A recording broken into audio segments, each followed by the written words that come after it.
to say good morning first of all, to producer Wes, who, as a result of his work and everything he does behind the scenes, you and I are able to spend time together each Friday. So thank you, producer Wes. I've told you a few times as well, if you happen to see producer Wes out and about, feel free to wave at him and say howdy to him. I'm sure he'd love for you to introduce yourself to him. So there we are, folks. Thanks, producer Wes, for all that you do.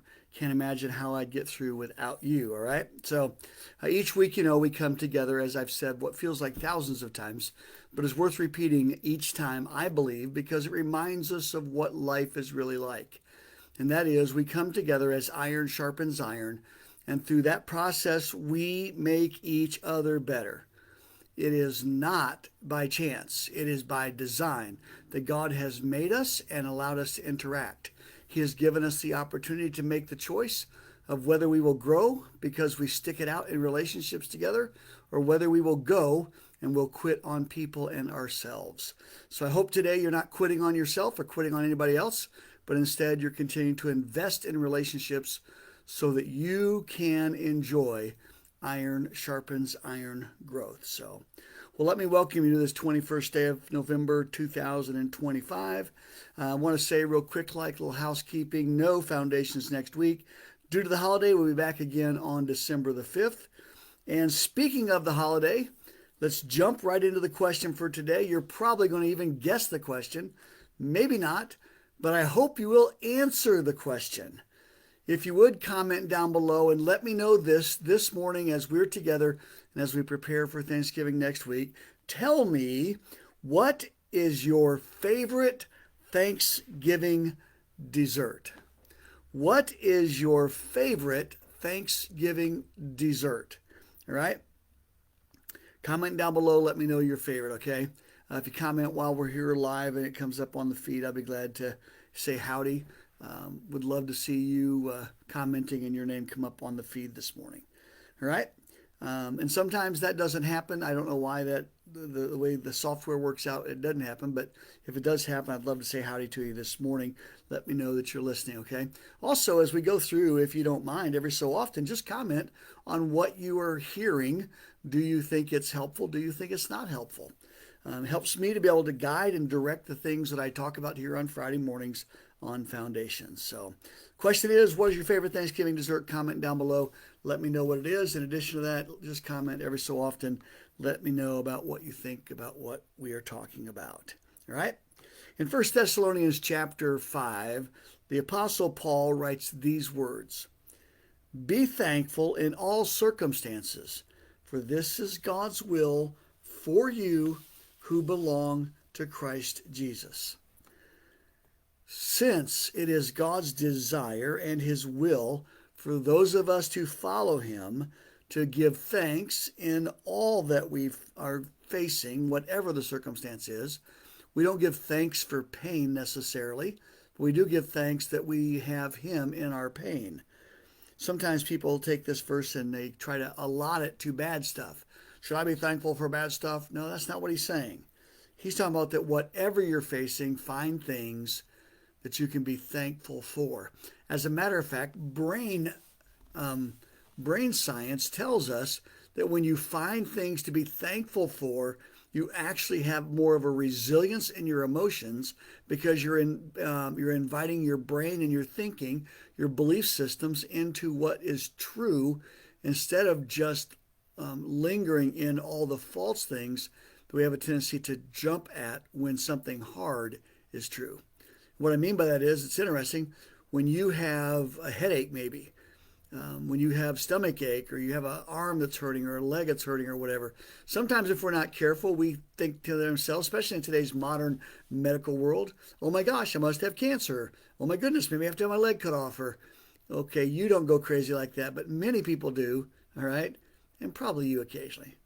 So grandma had cancer, and so you have a lump, and oh no, it must be cancer because grandma had cancer. So yeah, so when you can be thankful for the fact that even if you have cancer, they can treat it, or if you have cancer, that you can know Christ and go home and be in heaven if that's what happens. Doesn't mean you have to enjoy the journey, but it does mean that in all circumstances, you can find ways to redirect, refocus, and as a result of that, you can find yourself really understanding what it means to be thankful. Since it's God's desire for that, let's take an unusual path this morning.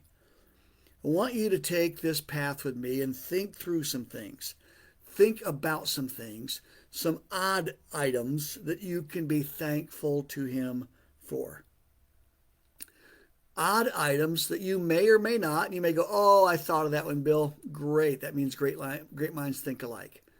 But if you hadn't thought of them, I hope it helps you to focus on some things that are not on your radar and actually can impact and benefit your world.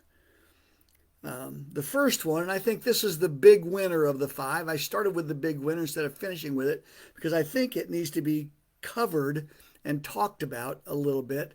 And you and I need to understand what life would look like without the first thing that I am thankful for. So the big winner, number 1, is this. I am thankful for pain. Yes, I am thankful for pain. There are lots of reasons why pain is important and why you can be thankful for pain. Philip Yancey, who wrote a book, When Life Hurts, talks about how God designed the human body. And when he talks about it, he says that when we think about pain, we often think in a negative way. But imagine this, okay? Imagine this. This is so amazing. Can you imagine if you did not have pain in your hand, what would happen if you got your hand in the fire? Good morning, Sue Ressler. So what would it look like for you to not have pain if you stuck your hand in fire? I'll tell you what it would look like. It looked like the tiny toy soldiers I used to burn back in the backyard when I was a kid. They felt no pain. They did not move away from the fire, and they just melted. Your body is going to basically burn up.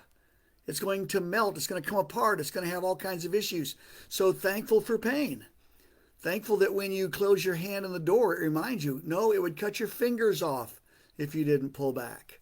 If you just hammered your hand in the door for a while, it'd just take your fingers off if you didn't have pain. Imagine this. Imagine if you were going to eat and had no pain. Can you imagine that? You'd chew your tongue off. Now you say, these are weird, Bill. Yes, they are a little bit weird. But let me just tell you something else that pain allows that you do not realize. The same nerves which remind you of pain also remind you of the touch and the warmth and the love of another human being. Those same nerves that if there were not pain receptors in, there would not be the ability to feel good things. As a matter of fact, and I hope this doesn't come off as improper, I don't want that to happen, but I want you to think about this. Philip Yancey talks about this in the book, basically talking about pain. Why does life hurt? He said that even our interaction in our intimacy, in other words, the sexual behaviors that we enjoy as couples when we're married, that use the same sensors and nerves as our pain. Can you imagine what life would be like if you could not know closeness in a marriage? Can you imagine what would it look like? Okay, so here's what I'm getting at. Pain is something to be thankful for. It reminds us of a lot of good things and bad things that we can either embrace or avoid as a result of this amazing ability to feel pain. Number 1 was pain. Number 2, gravity. Do you realize there is no way that life could be sustained if it was not for gravity? Just the slightest amount of movement, and they say, in the earth would cause us to begin to actually move away from the land. If you've ever been in a place where you felt like you didn't have control over your legs, maybe you get up and your legs numb, or if you've been like me, you get dizzy and you kind of and you fall down. Imagine this. Imagine that this reality was that you did not have control and be able to walk. You would not have control and be able to pour a glass of milk or a glass of cold drink. That all happens because of gravity. But not only that, gravity does an amazing thing because it helps us create the crucial ecosystems that we enjoy here on this earth. If you've ever been snorkeling, and I've never been snorkeling, but I've seen videos. I could play a snorkeler on TV maybe, right? The moon's gravity helps the tides to come high and low. And through those tides coming high and low, there are areas which animals are able to live, and snorkeling can be done, and amazing plants and amazing animals can be looked at because there is gravity that is creating the tides. What we love about the ocean oftentimes is to listen to the water as it laps up on the beach. People, oftentimes go to sleep by the water lapping up on the beach of a lake or the ocean. You can hear them, the waves coming in over and over again. Without gravity, you wouldn't even have the waves to go to sleep by. What an amazing thing. Good morning, Mr. Joel. Glad you joined us. So without gravity, you would absolutely not have anything enjoyable. And without gravity, you could not sustain many of the life things that happens here on this earth. You would be walking up in the air, no control. I got to be honest with you, what would hold you together even? The fact that gravity exists, you're able to be held together, your cells don't go running away. So gravity and the tides allow you to have those opportunities. Number 3, and it's going to seem similar to number 2, although it's not the same, climate. Boy, there's been a lot of clamor about the climate, isn't there? Climate. Oh man, that was hard to say. There's been a lot of clamor about the climate. Okay, I've said it 3 times. Ha ha ha. Well, good morning, Miss Ramona. You need to realize the different seasons that are part of this planet are truly a blessing. The many things, the many different ways in which that the earth has areas in which that it has different temperatures and different climates. Man, there are amazing, amazing things. Medicines come from the rainforests. And if there were no rainforests, those medicines wouldn't even exist. There are things that have come about as a result of deserts. And if we didn't have deserts, we would never have learned those things and never had the products, such as glass, which is made out of sand. Think about this. Imagine what it'd be like if we had just one temperature year-round. If you live in San Francisco, I hear that's the way it is. I'm sorry. I know it may be enjoyable, but it's got to get to be monotonous occasionally. I don't like cold weather and I don't like snow, but hey, sometimes I get out in the snow and play with the grandkids. That's the way it works. And so if we didn't have these climates, if we didn't have these changes, we would not have the things that we have. Here in the Midwest, without a good snow in the wintertime, the water table is not correct. And spring planting oftentimes is not as fruitful without the water table. I just recently spent 7 days in Arizona, 8 days in Arizona, and I was 7 of those days I spent hiking and enjoying the landscape. I would not have had that opportunity if the earth was all the same temperature. Now, I agree, some of those colors just kind of blend into each other out there. But I'm telling you, I saw some amazing things I have never seen in my entire life, all because of my visit to Arizona. I also did some huffing and puffing I would not do if it wasn't for Arizona. The temperatures were a little bit warmer than usual, but it was about 85 degrees on the average. But here's what I'm thankful for Arizona today. While I was in Arizona at 85 degrees, you guys were getting snow. No, sorry, I didn't feel guilty that I had left the Hoosier land and ended up in the desert state. The plants, the mountains, the animals, all were there because of the climate. Yesterday, I heard someone talking about ice fishing, how much they enjoyed ice fishing. We could not enjoy ice fishing. For those of us who have done ice fishing, we could not enjoy ice fishing. You could not have all warm water and be able to do fishing. It's the cooler waters when fish come out of the deeper portions where they're staying away from the heated waters. Without the different climates, you would not have all of these things to enjoy. And the weird thing about humans is this: we really don't know what we don't know until we learn we should have known it. That's the way we are. We don't know what's missing until we get outside our neighborhood. Yep. Once you get outside your own little world, you find out there's a whole world out there as well. The climate differences give so many sights and smells. For those of you who enjoy the fall and like the smells of the falling leaves, I like the smell of burning leaves. That's kind of crazy, but I do. I like to smell a good fire when it's burning in a campfire or in a stove or in a fireplace. I love that smell. Those would not be available were it not for the temperature changes. Those would not be happening if it were not for the climate change. And I'm not talking about the political climate change. I'm talking about the seasons on this earth. So the first one is pain. The second is gravity. The third is climate. Number 4 is emotions. It seems like an odd thing to be thankful for because emotions really kind of mess our lives up, don't they? They kind of just keep us going nuts occasionally. They mess with us oftentimes and we don't know what to do with them.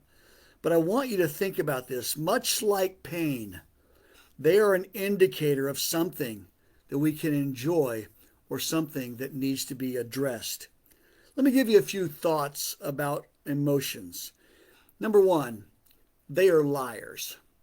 Emotions can lie to you. You can feel someone doesn't like you and that not be true. You can feel something happen to you because of an emotion and it not be true.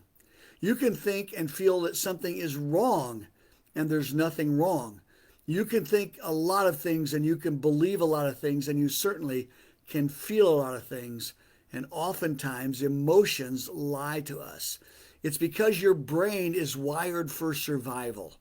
And so that's why it's so easy to get in what's called the fight and flight mode, is because our brain is honestly just trying to survive. You have to wire your brain by God's design. You can wire your brain to be thankful.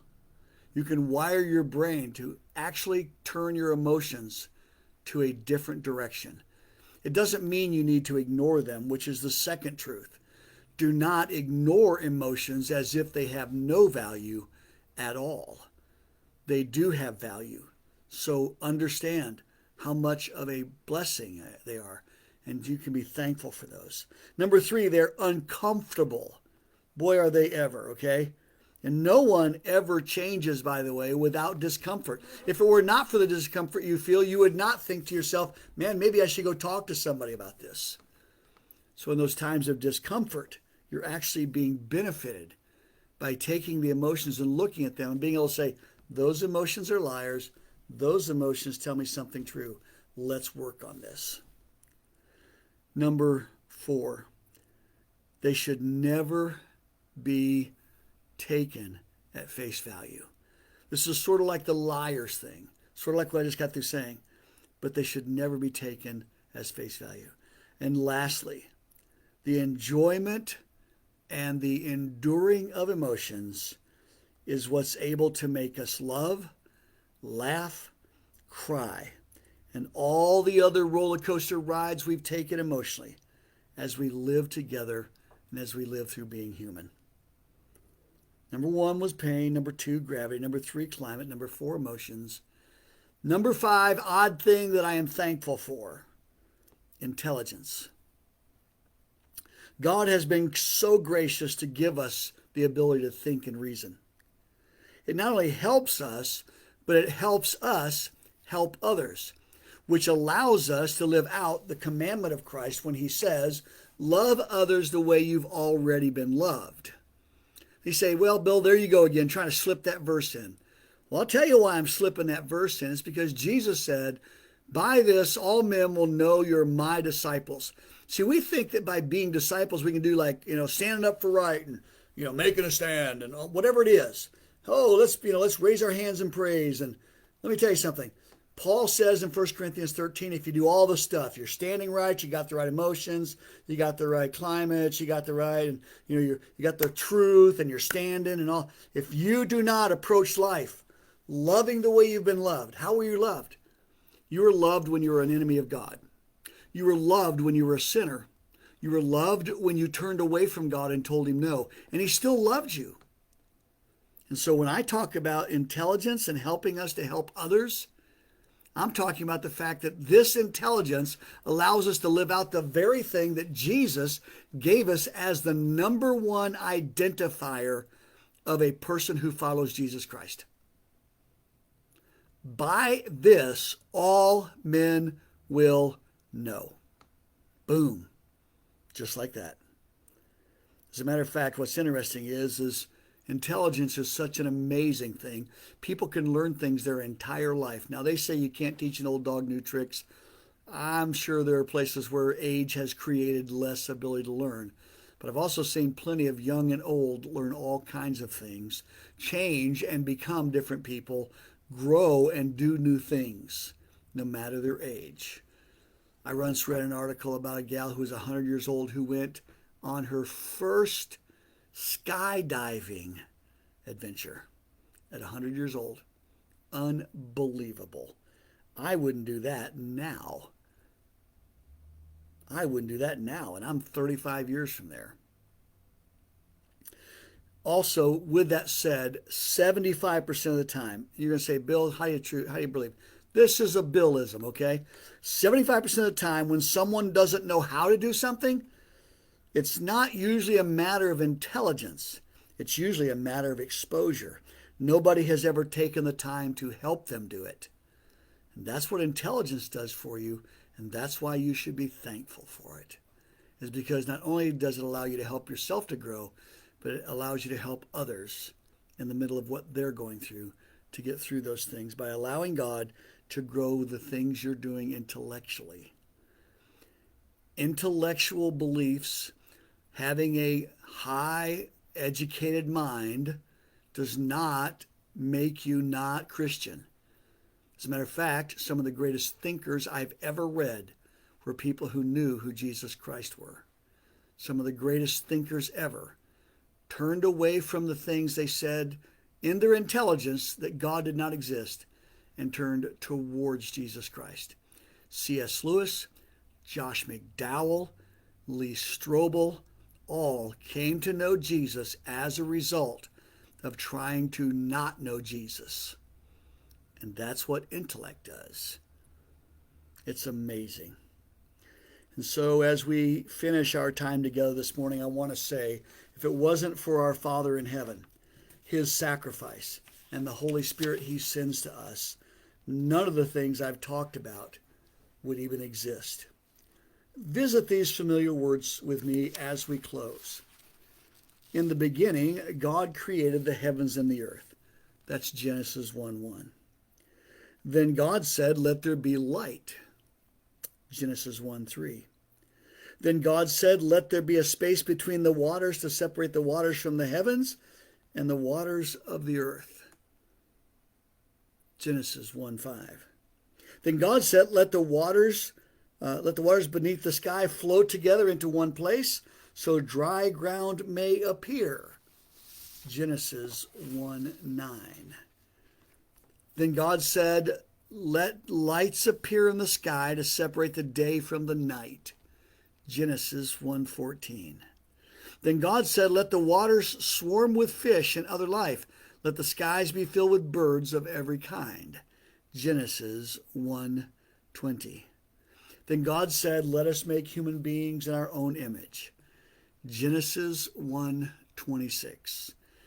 Then God looked over all he had made, and he saw that it was very good. Genesis 1:31. And let us give thanks for the one who gave you and I the things we're thankful for, who helped me be thankful for 5 odd things that most people may never think of, and I am thankful for today. And I say to you and your family, God's best to you this Thanksgiving season. May God give you the time together. May he warm your hearts through the conversation. May he grow you through your interactions, and may he have you together with all the things that remind you of him and may you be thankful. And then may I say, I ask for God's comfort for those who in this season of Thanksgiving are reminded about someone who left them in this season, either years ago or just recently.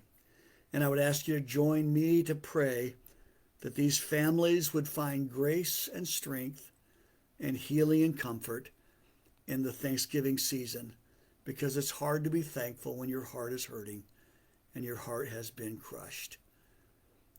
God's grace to you this Thanksgiving season. Before we go, answer the question, what is your favorite Thanksgiving dessert? Comment down below and let me know. So I want you to have a fabulous Friday, a wonderful weekend, a thankful Thanksgiving. And until we meet again on December 5th and we continue this series, 5 Things, I want to say to you what I say each time when we leave each other's presence. Bye-bye for now.